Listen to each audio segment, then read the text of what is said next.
Okay? Now the third one, inner ear. I need a brave volunteer for this one. Yes, Henry, come on down, man.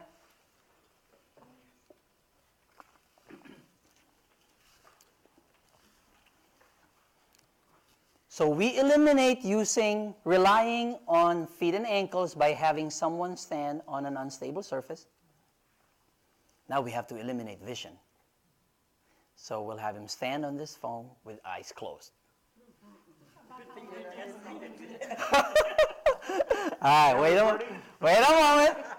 moment. All right, okay. That was 5 seconds there, Henry, or less. Mm-hmm. Okay? You want to try it again? Sure. Look straight ahead first. Maybe you just got surprised. Close your eyes. Oh, boy. Yeah, she has an issue. Yes. She? He has an issue. Yes. All right, have a seat, please. So how do you test that at home? You should be able to stand there without moving back and forth? You can move back and forth, but you can't lose your balance. So you should be able to do this. Okay. And I myself have vertigo.